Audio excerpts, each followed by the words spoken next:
Today we're going to be discussing the three types of Jamaican parents. It will be a cultural and a historical analysis, and it is the hope that you will have some context to the parenting style of Jamaicans and the broadness that many had faced. This may be a little bit sensitive for those persons who are from abusive homes. The realization that the measure that was meted out to you was not your fault, not what you caused on yourself, but because of a lack of knowledge. That is why your parents did what they did. And if you are not strong enough to ash out the hurt that you have received in the past from your parents, or if you are not strong enough to deal with these situations in this moment, then I am going to ask you to just sit this one out momentarily because things are about to get serious. Now, with that out of the way, welcome to RoadTripja, the heartbeat of Jamaica's road. Indeed, it is a privilege and a pleasure for us to make acquaintances once again. So, we want to understand that Jamaicans, even though many persons come from the same country, their brought up is different. Just like how we have the three females of Jamaica, or the three classes, broad brush classes of females. We have the uptown, the downtown, and the country. Based on where they were cultured, based on what they were exposed to, that would determine their parenting style. We're not saying that one parenting style in one sector will not be reflected in another sector, because remember, people move from place to place, so they bring what they have learned from their area into another area. So you may find an anomaly in which you find a certain kind of behavior pattern in an area where you are not expecting it to be. And with that said, it gives us an understanding and appreciation as to the vastness of the different parenting style. So I want you to just sit back with us as we go through this dynamics, so that you can see, if you are a parent, what type of parent are you, and if you are a child, then you can understand the type of parenting that your parents are currently imposing upon you. I want you to understand that everything adds up. So, how we were treated, how we were cultured, how we were cultivated during the colonial era has an impact upon us and how we have relationship in the modern era. So I want to emphasize that there is a historical divide between people of this time and people of the time that was. Colonialism has a great impact on how an individual is brought up. The economy, how much your family had to give to you, impact how you were brought up and the parenting style that would be embedded and entrenched in you. Then parenting is not just local, parenting is also international, because we have some parents who had to migrate in order to take care of the children in Jamaica. So we're not saying that what they did was bad, because if they did not migrate or go to another country to send back money to Jamaica, then a lot of Jamaicans would be in abject poverty. A lot of them would be in a desolate place. So today I want us to explore the three dominant parenting archetypes of Jamaica, or in Jamaica, so we can understand the culture and how history has shaped these archetypes. And we want to use this opportunity to foster respect, constructive criticism, and discussion around the Jamaican family and the family structure and dynamics, nevertheless. So, the three archetypes that we want to focus on include that of the sacrificial parent. We know those parents who have to sacrifice everything that they have. We want to talk about the strict parents. We know those strict parents who think that they are doing the best, but they're not really doing as good a job as would reveal unto us. And then we have the new modern day kind of parenting, the modern friend parent. You know that sometimes parents try to be the child's friend, and that can be a recipe for disaster. But if it is done appropriately, then that there is a setup for success. So we want you to understand that different people, based on where they are coming from, based on what their parents did to them or did with them, cause them to be cultured and have a mindset as to how they want to deal with parenting. And that is reflected on how we deal and operate with each other. I hope that you'll understand that the past occurred already. So if there was some vexing spirit that existed in the past, I don't want you to hold it against your parents. They did what they did, thinking in most cases that it was in the best interests of you. So sometimes what they thought to be have been best interest of you was in their best interest and it was not beneficial to you. But nevertheless, let us have a forgiving spirit as we delve deeper into the dynamics. We have the sacrificial parent. And this parent is typically the parent who is in Jamaica trying to make ends meet and things just not working out. They are boxing from place to place and they said, no, this is not right. I can't allow my kid, my child that I love, to come and box around the place just like I am boxing. So they take it upon themselves to make an executive decision, not only in their interest, but in the child's interest, so that the child can have a better life. So typically, this type of parent migrates. Or if they don't migrate, they take on multiple jobs to support the child financially. So it all comes down to money. In some regards, money is where the problems start. In any Jamaican family, money is usually where the problem starts. If you don't have money, you can't be as happy as you should be. If you have money, then we can go into other problems, which is the emotional problems that exist. But we're going to talk about the financial aspect. And when we have a money problem, or people have a money problem, they have to try to find a way in order to resolve that problem. And in finding a way to resolve that problem, they make a mistake. They exchange time for money. And they only have 24 hours. So what happens is that they put their children at a disadvantage without even knowing it, but they're doing it with good intentions, just because they want the best for the child. But remember, suffering doesn't last forever. It only lasts a season. So there has to be an exchange. You are going to give the child the financial support they need, but in giving them the financial support they need, you may not be able to give them the emotional presence that they need. So emotionally, you're absent because you're spending so much time at the job. When you come home, you just have to sleep, you have to eat, and then you have to get yourself back out. So the child sometimes is left to rear themselves, or they are allowed to utilize the services of their other family members to be raised.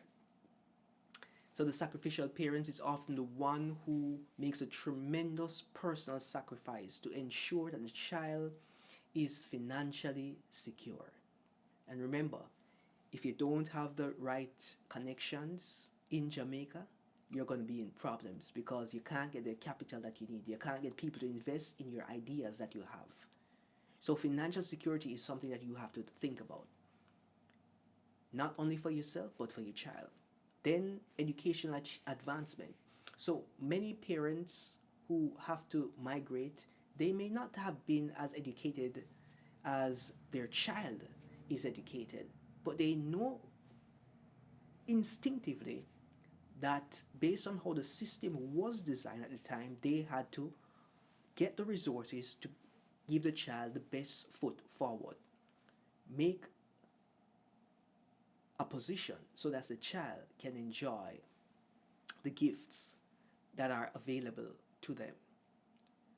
So we don't want you to look at this kind of parent as a bad parent. It's not that they are bad parents, it's just that situations and circumstances put this kind of parent in a position which we really don't want to be in. But even though we don't want to be in it, the parents are already in that position. So we just have to work with the punches that we are given. So when we're sacrificing to ensure a child is financially secure, the education is there. The emotional well-being is a cost or the price that we have to pay just to ensure that your child has the dreams coming true that they desire. So we have to decide as parents if we are going to make that sacrifice. And the good thing about life is that we can always forgive people for not being there, and we can make up the time if we have life. But if we don't have life, you may live with regrets, but that regret is just seasonal. I want to say that parents have to make sacrifices. And as a child, the parent makes a lot of sacrifices. Some you don't even know. And some you will not know until they're on their deathbed what they had to do to ensure that you had the best life. And you may be saying, they're the ones who brought me in the world. I didn't carry them in the world. But we can't be so inconsiderate. It is because of pleasure that you are here. And yes, it was their pleasure, not your pleasure. But in a time to come, if you don't have kids, you will have pleasure, and the child will come from that pleasure. I hope that it is not a disaster that you will engage in that brings a child. So let us just be mindful of the circumstances that put us in positions that are not ideal, but we have to find a way out, and we have to do just what we have to do. And then hopefully in time we can remedy the mistakes that were made. But if one person is set up in the family, then other persons doesn't have to make that sacrifice. And that is what we have to advise, and that is what we have to encourage. So typically these people tend to migrate overseas or take on multiple jobs. And yes, it does not only support the family, it supports the relatives as well. And it supports Jamaica's economy because remittance is then sent back to Jamaica. And then all the financial institution through which the remittance come through takes a cut of the money before it is sent. When it arrives, they give you at the whatever exchange rate they desire is fitting for you to receive that capital. So they are cutting at the front and they're cutting at the back, and then your family get what is in the middle. It's a significant portion of the GDP, this remittance thing. But sometimes we need to understand that when people go overseas, we don't know what kind of struggles they're going through. We don't know what hardship they're going through, and they're not going to be talking. Most people are not going to talk because the mindset of Jamaica is that once you go overseas, you start to make millions of dollars. Yes, for some persons, that is true. But the truth be told, the average individual, majority of people are average. The average is individual. The average just means that what majority of people experience. They're just earning minimum wage. And the bills that they have to pay eats up majority of the money. So sometimes they want to send money. It's not that they just mean or they stay bad. It's just that the system that they're in is one that has been holding them captive. So though they want to give you a strength in Jamaica, they can't give you the strength because they have bills that they have to pay. and they are in a foreign land. And when they are in that foreign land, they are not equal to the citizen usually in that land. So you have to take that into consideration and know that they have to be walking on eggshell. Anything can happen. They can be thrown out of whatever country they're in at any time. So they have to do what is best for them in the country, stabilize, and before they can take care of those back home. Sometimes they sacrifice and take care of those back home. Home doesn't even know that they have to be walking around in 6 feet of snow on a daily basis. They can't even have a vehicle because they have to send home all that money. And they have to be sacrificing, doing all manner of things, going to different pantries and all these kinds just for food, just to survive. But they are ensuring that you are okay back home. So a lot of sacrifice these individuals who migrate or who are working abroad are doing not only for their families, but also for all Jamaicans. I know that many Jamaicans, when they go overseas, they are the creme de la creme because they are hardworking people, and they feel relatively compensated for the work that they're doing. So they continue to work. And majority of them, if Jamaica was structured in a way in which majority of the persons can make the same amount of money they can make internationally in Jamaica, majority of the person wouldn't go international. It's a simple fact.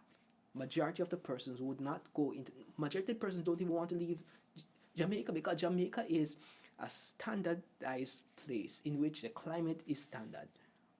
Majority of the time it's sunshine. A few times you may have a little rainfall, a little showers, a little hurricane every now and then, but everything else is all right. They don't have to battle with snow. They don't have to battle with hail. They don't have to battle with tornado. They don't have to battle with tsunami. They don't have to battle with volcano eruption. They don't have to battle with all these kind of atrocities. So Jamaica makes life a little simple. They can walk out of the house and go down the road and get some fruits and eat. They can go on a farm and get some yam, some dasheen, some banana, some chocho and eat. They can go on the tree, pick some ackee and eat, and everything is all right. So the dynamics is different, and the people are different. So we just have to understand what the parents are actually sacrificing for the child. So we need to understand that this practice has been rooted in the post independence migration to the United States, the UK, and the Canada. Those are the major hubs that takes on migrants. And their economy, those economies which we just made mention of, is built on migrants because they don't have enough population. But they sell the dream and we buy the dream. So this may have started from the 1950s onward, and something that I want to bring to your attention is the Windrush generation. So the UK had gone through a period of atrocities, and then they invited over persons who were from the colonized region. So Jamaica was a part of that, and they went over to the United Kingdom to build it up. So they went there to work, develop the United Kingdom, and then make it habitable for the citizens. However, we see the Windrush scandal playing out a couple of years later. So all those persons who went, you could just go on a boat and head over to the UK and get your entry into the country. All of that is okay. You didn't need a visa, you didn't need anything like that. So that was what happened during that time period, while they wanted to build a country. But when the country was built by the Caribbean people and all those kind of people, what happened is that they put sanctions that they need a visa to get over to the United Kingdom. After all, people had been already exploited for their service, their intellectual property, and their labor. Those things you can't get back. Yes, they were compensated, but were they compensated adequately? That is something to be left to be questioned. But we're not going to get into that. What we want to say is that those persons who went there, when they're now old and retired, they don't have any papers in terms of a document that says, hey, you are a citizen of this country, you came in at this time. So there was a scandal in which they tried to get rid of all those persons who built the country. They were like 60, 70, 80 years old people, 90-year-old people. They tried to get rid of them because those were the survivors that were left. So that was their big nasty from the UK. So they exploited the Caribbean people once, and we allowed them to exploit us once more, selling us a dream that didn't really exist. But that is just how forgiving Jamaican people are. So the legacy of the plantation economy, so family so were separated, and this was normalized. The separation of family was normalized, but we don't want our families to be separated, because if two persons come together, it is easier to go farther when two persons are together than one person going it by themselves. If you're building together, you can build faster if two persons come together. And when the kids are there, that is even more support, more cohesion in the whole system of things. So these are just some things that you need to bear in mind and understand that the post-independent economy instability led to the wave of migration. So after independence, let's classify it as that, there was economic instability, and this was strategic. After independence, the colonizers took away the resources that were needed in order to kickstart the economy, because they were no longer fully in control. They're still in control, even in 2025, they're still in control. But we have the facade illusion that we are in control of our own business. The court system will let you know, because if something goes wrong in Jamaica, you can take it all the way back to England. And that just blows my mind. I know that Jamaican's system of criminal prosecution is not without blemish. I know that there's corruption that exists in this. We all know this. But we are trying our very best as a country to rid the corruption from the system. But it's going to take some time, because it is entrenched in how the system was designed. So we have a uphill battle to fight. So what we're going to have to do, we're going to have to wait until a few generations have passed on before we can reap the success of the efforts that we have invested.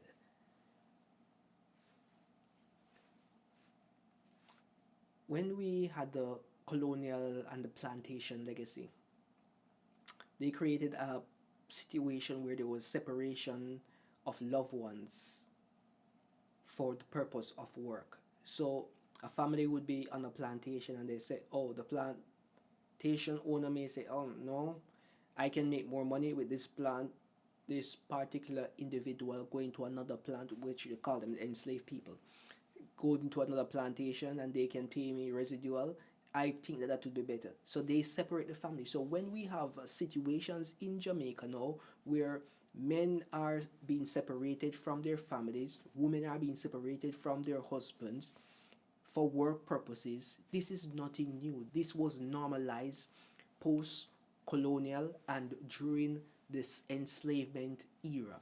So this here is a practice. And when we have one man having multiple girls, getting all them pregnant, this was a practice that the British used in order to breed slaves, or to breed the enslaved, because when you breed them, it is easier to get them here, have them here, than to ship them from Africa. And you know that Jamaicans have African roots, because Jamaicans actually came from African. Majority of them came from Africa. All right, even though we have a mixture of Indians, we have a mixture of Chinese and all the different races, but majority, we have the Maroons, we can't forget them, and the Tainos that were here. We know all of this. So it is that relationship that exists, and that relationship had been severed, and that there still is entrenched in the minds of the people. And that is why we see our men doing crazy things, and we think it's crazy because we have the knowledge now. But when we go to history, we realize where it was rooted. And that is why we have fathers behaving irrational towards their children and we think that it is right. But that is not right.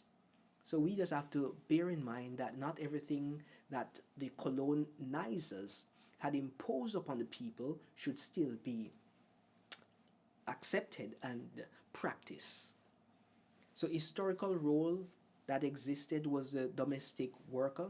We had the persons, sugarcane cutters. We had the nurses moving abroad. So the nurse migration scenario is nothing new. This has been a problem since day one. Jamaican economy was booming back when the dollar was fixed 1 to 1 with the US dollar. We had a period like that. I know it may seem far-fetched because it's about 165 at this time in 2025. So we have to be mindful that economic turbulence have existed from time before now. And though we are trying to get everything back into perspective, we have to just appreciate the history so that we can know what is happening in the present to try to prevent it from repeating in the future. So, with this kind of parenting style, what we have is the emergence of the barrel child or the barrel pitney phenomena in Jamaica. So the parents sacrifice. This sacrificial parents sacrifice themselves, go overseas, often viewed both as a hero and an emotionally absent figure. So the parent is seen like a two-faced person. They are the hero because they went away, they got the money for the family, they ensure that they're having good life, but they're seen as emotionally absent. So the relationship, the connection with the parent doesn't really exist. Now we have the remittance becoming a lifeline, not only just to the parent, but to the whole community. Because when money comes down from abroad, it's not just your family benefit from that money, the whole community benefit, because you know how Jamaican people are. If they're running a boat, they're running a pot, they're cooking food, they're going to make sure that everybody have food to eat. And that is just how the culture is. You cannot go wrong in a Jamaica, especially if you live in the country. The country people are one of the most giving, the most loving, the most loyal kind of people you can find in the whole of Jamaica. Uptown people don't have anything on the country people. They may be able to talk better in the uptown, but the country people can also learn to talk as good as the uptown people.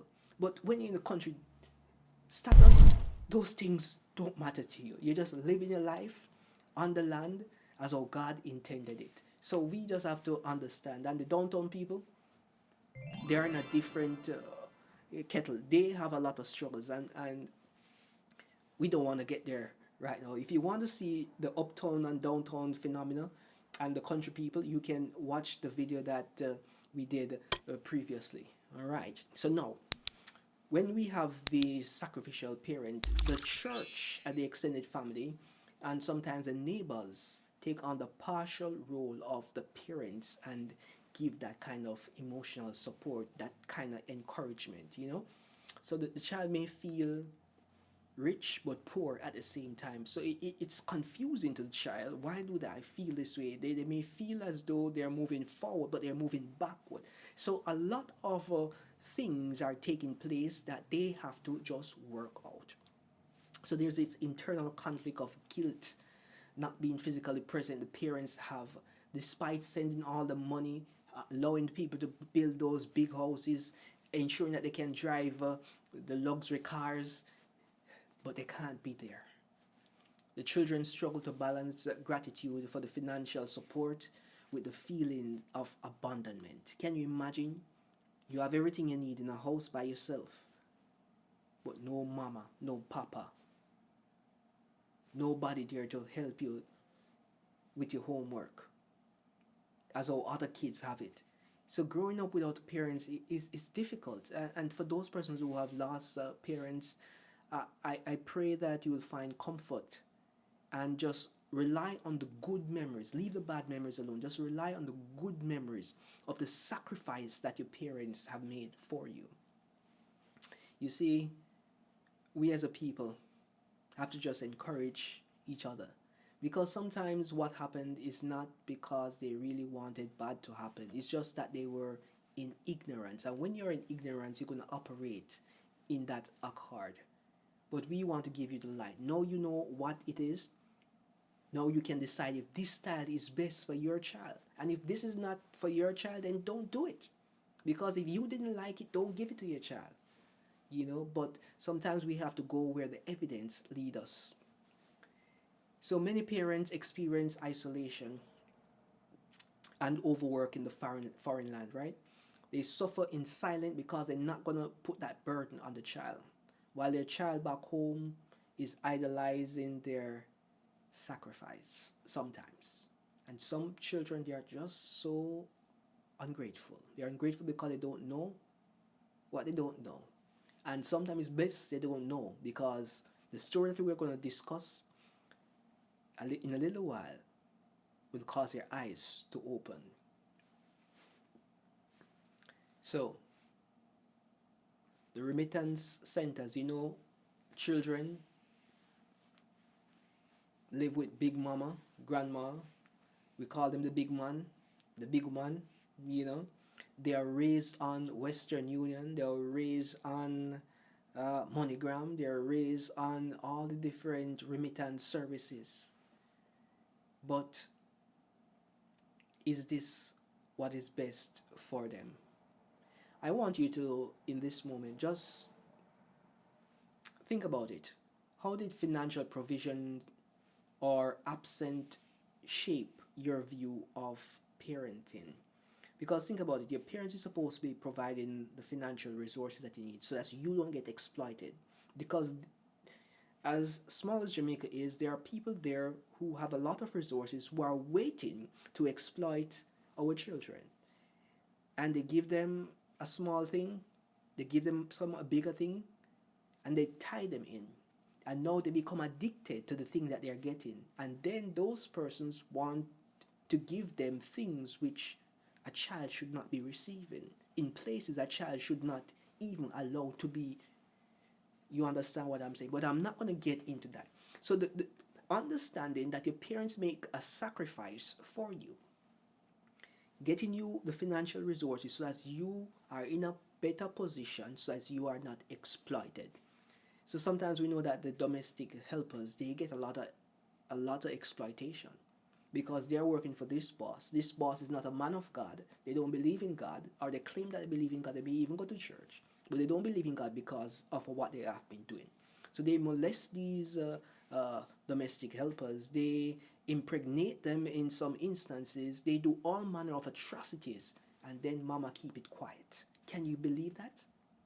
Because if she tell her son or she tell the kids that there is problem, and she have to be thinking about the food that has to go on the table. So you see, when the families are broken, it creates chaos, it creates confusion, it puts us in a compromised position. It is not right, it's not fair, I know. But someone is making a sacrifice. Some parent is making a sacrifice because they may have been molested, they may have been violated, and they don't want their daughters to be violated. And in this day and age, I want you to know that the sons, there's a higher price for the rear end of the sons than the daughters. I want that to just sink in, especially in Jamaica. Many people don't understand what is taking place. We live in a bubble, most of us. But we have to just be careful, and we just have to support as much as we can support. Is sacrificing the emotional absence enough for the financial reward? What else do children need to thrive beside money? We have to think about that as well. I know that we can't do everything that we want to do if we are not properly positioned to do the things that need to be done. And that is why we have to set ourselves up in such a way that we can provide for our children. I'm not saying that you should wait until the end of your life when you have all the houses, you have all the land, you have all the money in the bank, because you won't be able to enjoy life. You should have kids when you are young. By the time you reach 25, you should have started having kids already. If you haven't started by the time you reach 35, you're a female, your clock is almost running out. If you have kids over that age, then there's a lot of problems and complications that you have to deal with.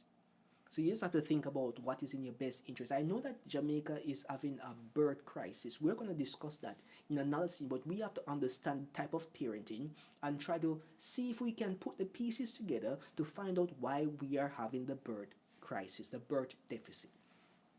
So I am going to tell you a story, but it's a true story. There was this boy that was, let's call him a young man. There's this young man that's living in Jamaica. His mother had to go overseas to work. Everything, the latest he gets, he's provided for, he's well taken care of, but he did not understand the sacrifice that his mother was making. His mother was in America at the time, and she had to, just to put food on the table, resort to things that are frowned upon. You may say, well, it's an honest living because it's in the Bible and people in the Bible do this kind of work for compensation. So she had to become an escort in America for those rich men so that she could take care of her son and make grandma happy and make her relatives happy and buy that big house and give them all the cars that they want to drive and the vans and the bus and send them on the vacation while she was being used in a way that no woman should have to be used. But that there is just one story. There are many other stories of people going overseas with a promise of a good job, but when they get there, they realize that it's not as good as they had promised. They sold them a dream, and when they reach, that's not what they got. But that there's just one story. He later learned of the situation, but he was already a big man, a beneficiary of all that had happened. I don't want you to think negatively of the parents who have to make certain sacrifices or who had to make certain compromises just to ensure that their children, their offspring, has a better chance. In hindsight, we may say you shouldn't have done that, but what should she have done? Because if she didn't take care of her child, you'd say that she's worthless, she's careless. Why she have kids when she's young? So all of these things will come up. But let us be mindful, let us be human, let us be dignified in our relating to these individuals. Let us not judge. All right? Now, let us move into another category of parenting style. We have the strict parents in Jamaica. Some parents, they're just strict. You can't go out, you can't eat, you can't, what you eat, everything is monitored. They are like law enforcement officers, right? So they enforce rigid discipline, often use corporal punishment. They beat you, they box you, they all. This is mad, this is bonkers. This is bonkers. With that said, I have a practice, we have a principle, we don't beat our kids.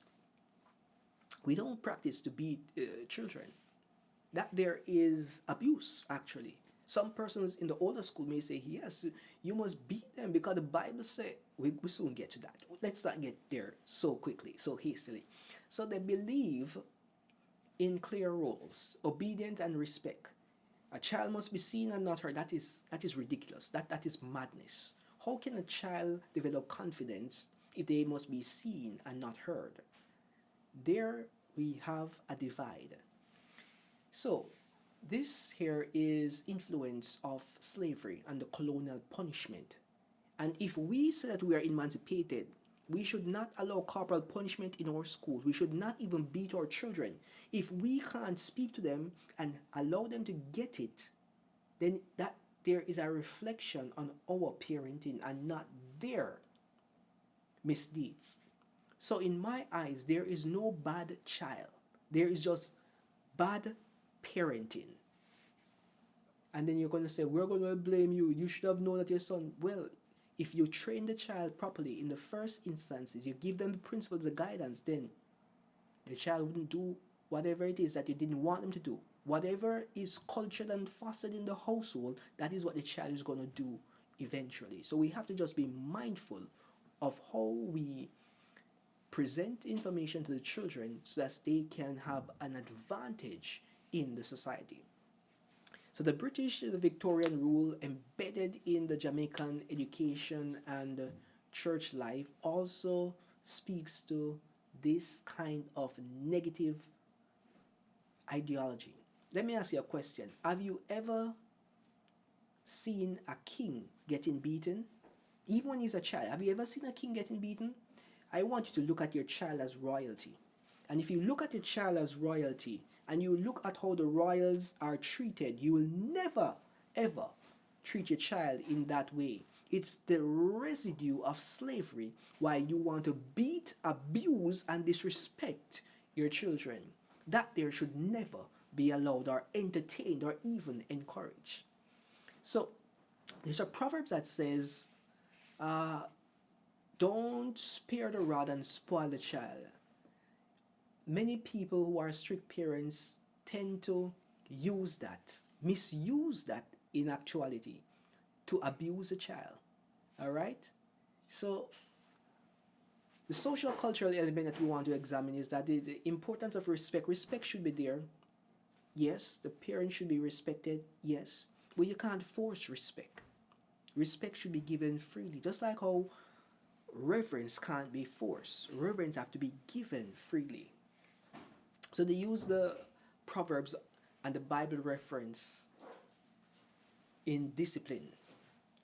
But not everything that is stated should be utilized in the way that it was presented. So many persons who are not astute students of the Bible misunderstand, misinterpret, and then they misfire because of how they deploy in executing what they thought was right. But what they thought was right was wrong, and that wrong is not righteous. So they misrepresent the scripture to justify the use of abuse.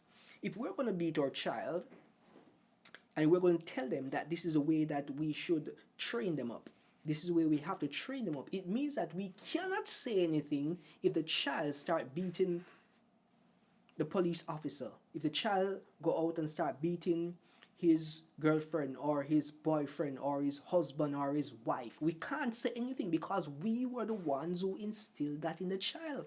Because if we abuse them, then what can we expect? We have to expect them to abuse other people as well. Because hurt people tend to hurt other people. And that's just a simple dynamics that you have to understand, especially as it comes down to parenting. Many parents always say, okay, let us not spare the rod and spoil the child, but they seem to forget the other scriptures. The scripture says, and he fathers, not only referring to the fathers, but in this scripture, Ephesians 6 and verse 4, it says, and he fathers, provoke not your children to wrath, but bring them up in the nurture and admonition of the Lord. So, when we talk about this, some version may say, do not exasperate. And this often translates, do not provoke to wrath. It means not to frustrate, not to anger, not to embitter your children through harshness, through inconsistencies, through neglect. Instead, parents are instructed to guide and instruct their children with love and discipline, grounded in the teachings of the Lord. But then Jamaicans claim to be Christians, but yet they are not following Christian principles, which means that they are not truly Christians. So you can't say you're one thing and expect to get the blessings of the thing that you are not, while doing something contrary. And that is the situation that many persons find themselves in.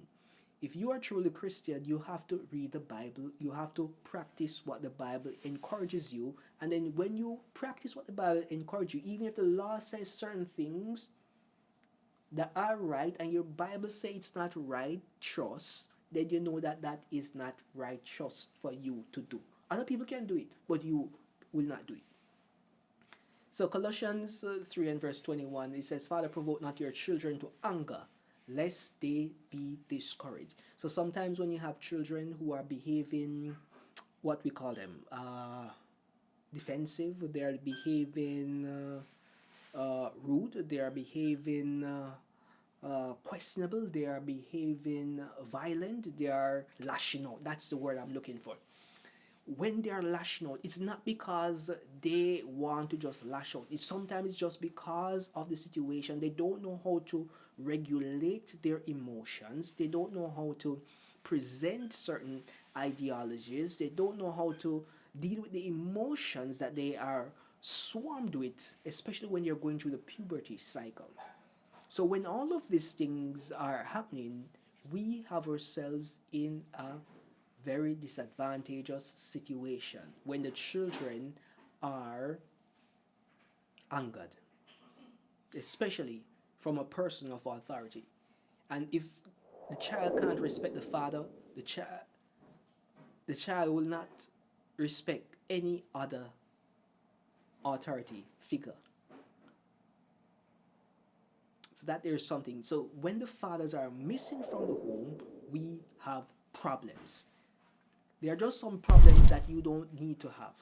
And that is why it is encouraged that a man and a woman stay together as long as it takes. Grow your children together. If you don't love the person, don't impregnate the person. If you don't love the person, don't allow the person to impregnate you, because children not holding people hostage anymore. All right? So you just have to think about what is in the best interest of your child. I want you to think about your child before your child arrives. So that's when your child arrives, your child will be well taken care of. Proverbs 22 and verse 6 says, train up the child in the way that he should go, and when he's old, he will not depart from it. All Jamaicans know that scripture and can tell you that scripture, even the people who don't go to church, right? But this one is very important. Deuteronomy 6 and verse 7, we're just going to paraphrase it. And these words shall be in thy heart, and thou shalt teach them diligently unto thy children. So the word of God should be taught unto the children. That's basically what it is saying. But this is not a scriptorial exegesis. We are talking about the three type of parenting. But I know that the strict parents are the religious parents. So that is why we have to go into the word of God, because those parents tend to justify their actions with the word of God even when they are misrepresenting the word of God. So I don't want you to fall into that category. If your parents were like that, you have the pastor's children. The pastor's children are usually under lock and key. But boy, oh boy, the pastor's children are under such lock and key that when they get out, they're like a pressure pot. Once they get a chance, it just explodes. Just like when you have a pressure cooker on the stove and it's steaming to come out. When you lift that up, it flies with that pressure. So that is the kind of pressure that is why a lot of persons get themselves in trouble when they did not need to get into trouble. It's because of how we impose our ideologies on those persons. So what not to do? Provoke to wrath. So the yelling, we need to stop that. The belittling, that needs to be stopped. The favoritism between siblings, that needs to be cut out, because some children say, this is my favorite child, I love this one more. That is garbage. You should not do that. Yeah, there is enough love for all the children to be loved according to their needs. So using fear to maintain motivation, or using fear as a motivator, that is not acceptable. Neglecting emotional needs, we need to ensure that the emotional stability of our children are intact. What can you do? You can speak with patience and correct in love. But then, if you don't know God, you can't truly love. So you may have love lightness. So if you have love lightness, try to use that. So you can affirm each child value equally. What that means, it means if you have 5 kids, you love them based on the need that they have. You're not going to shower one with more love than the other to create bitterness, to create envy, to create jealousy. Just like Joseph, when he had that coat of many colors, that there was problem. So you're going to use wisdom and you're going to structure things so that reason can take place. You're going to be emotionally present and spiritually engaged. For those persons who are religious fanatics, please don't abuse the children. Don't overbear the children with religious matters that you yourself are not in a position to uphold, and they are unreasonable. So children today deal with many emotional, mental, and spiritual battles than ever before. As parents, we must be equipped with the necessary tool to deal with trauma. And always remember that hurt people hurt other people. So if you hurt a child, the child's going to grow bitter, and they're going to get into a relationship and they're going to hurt it. And when you talk about, like, oh, his father is worthless or worthless, whatever you want to say, that there maybe throwing a dart at the father, guess what? That is actually throwing a dart directly at the child, because the child is looking up to his father or her father as the leader. And if you don't like the leader in the household, why are you in that relationship in the first place? Yes, you people make mistakes, but certain mistakes, if you're here with us, you can't make those mistakes anymore.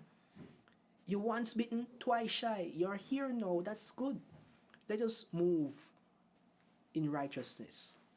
So parents, I'm asking you, please stop abusing the children. Because when we abuse the children, well, I'm not abusing any children, but when you abuse the children, what happens is that you create abusers. And when you create abusers, that there is a problem and a menace to society. So I want you to understand, in the Jamaican context, in many households, discipline is heavily emphasized, but sometimes love, affection, and open conversations are neglected. How many boys grow up and hear the father say, "Hey son, I love you"? You hardly hear a Jamaican man telling another Jamaican man that he loves him. Even if he loves him, he's not going to say, just because the culture. Sometimes the men need to hear that, "Hey, I love you. I want to be there for you. I want to be with you." So we just have to be mindful as to what we're doing, the message that we're sending. So we hear this all the time. Picnic must not chat back. So the culture says we must silence our emotion. And there's a story that I want to tell you. I don't know if I have enough time, but let me just tell you. There's this guy that his father has said, "Stop crying like a little girl." Well, today that guy is effeminate. And now he doesn't have to cry like a girl. He now is a girl. So we have to just be very mindful as to what we are saying and how our words are hurting our children. So if you're a disciplinarian parent, you're going to use the Bible in love. Don't beat the Bible over the child's head. If you are a disciplinarian parent but you don't know anything about God, you need to find a church that can guide you to God's goodness and God's glory, so that you can know what love is. Because if you were hurt in your past, there's a high probability that you're going to transfer that hurt to the child. So the child is going to be an unwilling recipient and participant of the hurt that someone else did to you, and then you're going to take that out on the child. If you are a kingdom citizen, you have to discipline with dignity. So you're going to correct without cursing or beating or engaging in anger behavior, whatever anger behavior you practice. So you're going to open your home like a church. You're going to let your word be discussed freely. You're going to let the child reason and help them to understand why God's way is better. You're not going to force anything on the child. You're just going to show the child that because the child is learning. The child has a mind. Let the child use the mind to see, does this make sense? This doesn't make any sense. Why would God want me to do that? You know, if you start from early, the child eventually will not need to come to you about simple matters. They will probably come to you with big matters that they need guidance on. So we just have to be mindful as to our position in the child's life. Correction is good, but love must be louder than those licks that you want to give. And if possible, don't beat royalty. That doesn't mean that you're not going to train them in the way they should go. So I want you to compare what we have discussed so far with the household that you came from. Is any of this kind of parenting style existing in your household? If so, then you understand where this is coming from, and you understand what you have to do in order to prevent it from happening again, the cycle repeating itself. I want to ask this question: can you separate fear from respect? And should you? Just think about it.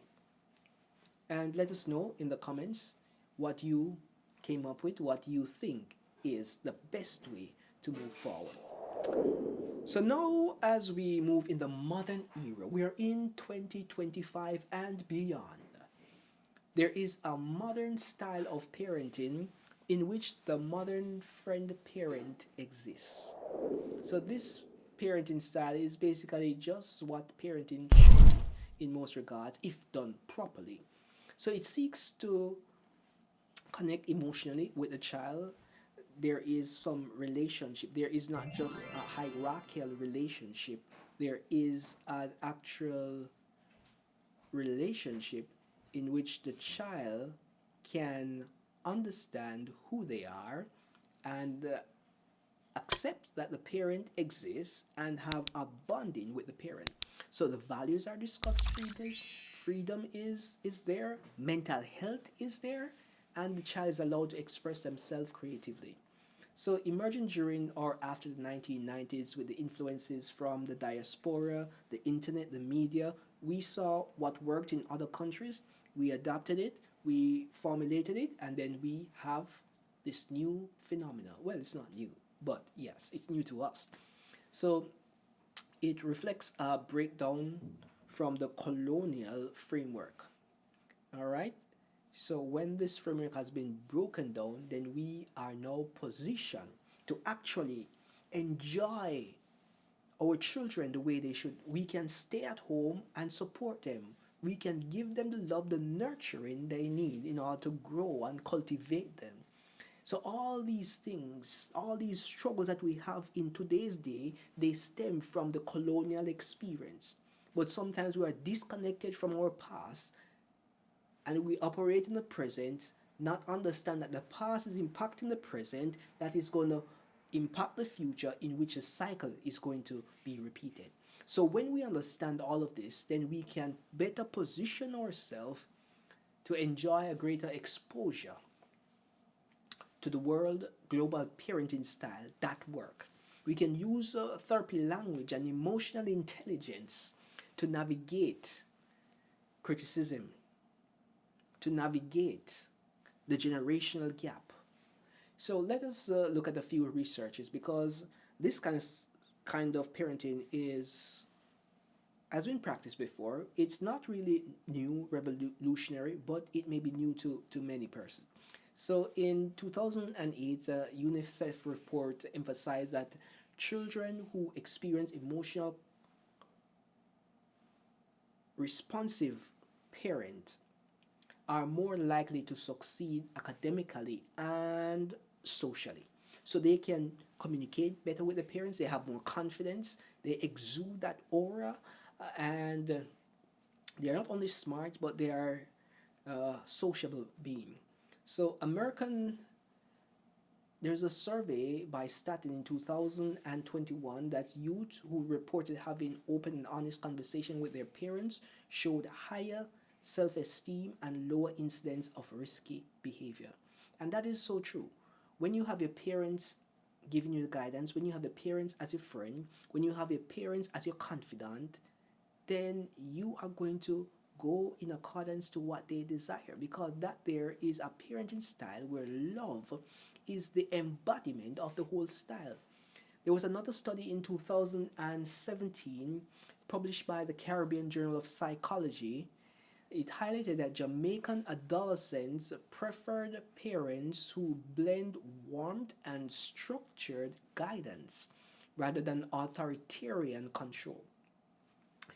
We came out of the colonial era. We came out of slavery and being enslaved already. We don't want any more authoritarian rulership. We don't want any dictatorship in the country. We don't even want this in our household, because this there is bad, right? We understand we have the head. The father is always going to be the head. Even if there is a mother, the father is always going to be the head. The mother is supposed to support the father's decisions, and the mother and the father should work together in one accord. If you're not working in one accord as a mother and father, then it means that the woman is not yours or the man is not yours. So maybe the kid is not yours. So that there's a problem. We need to talk about this as well, the jacket situation in Jamaica. But that's for another story. There's so much things happening in Jamaica that we need to talk about, but we're going to take them step by step. Just put things into perspective. Now, another research that I want to bring your attention to is a research by Parenting Partners Caribbean Network in 2020. It noted that friendly style parents who maintain consistent boundaries fostered trust and resilience in their children. And that there is important. A child needs to be able to trust the parent. A child needs to be able to have confidence in relying on the credibility of the parents. But just a quick question, just to stimulate your thoughts and to get your perspective. Does friendship with your child means a lack of authority, or is it the new form of leadership? Let me hear what you have to say. I want to see those comments down below. I really would love to see those comments. Let me know what it is that you think, especially as it relates to the Jamaican arena. All right?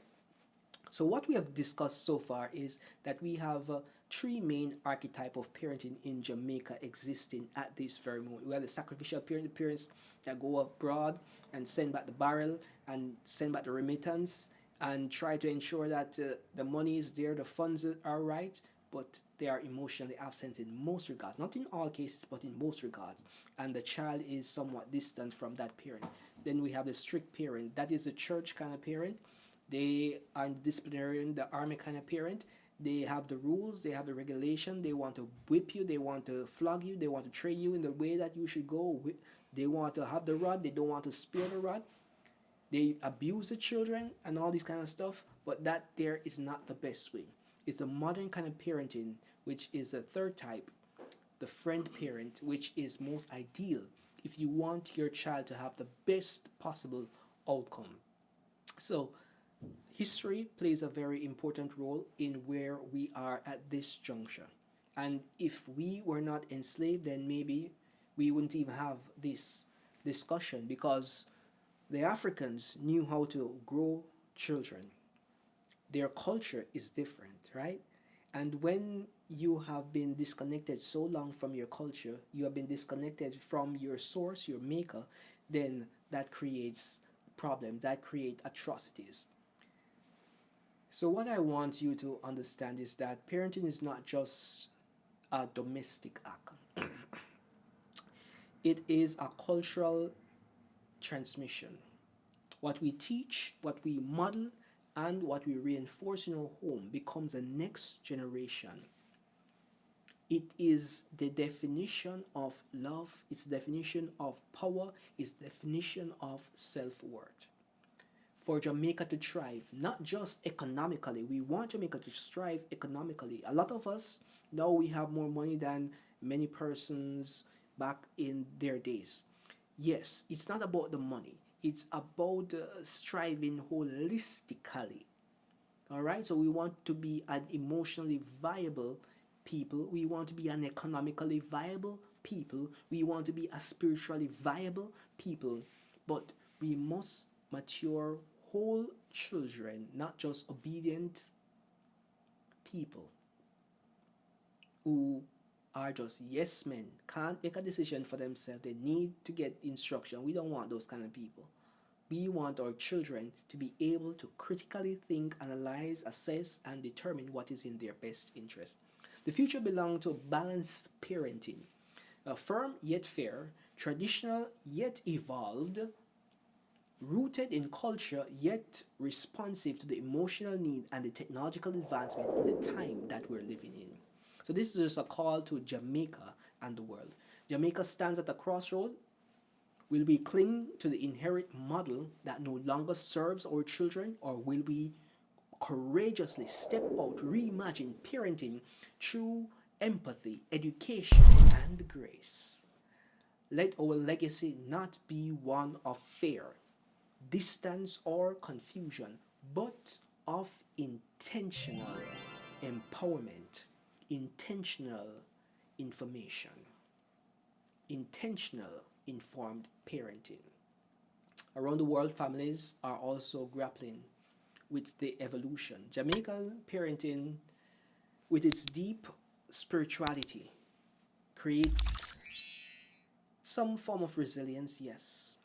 It has creative resilience, and there is fiery loyalty. But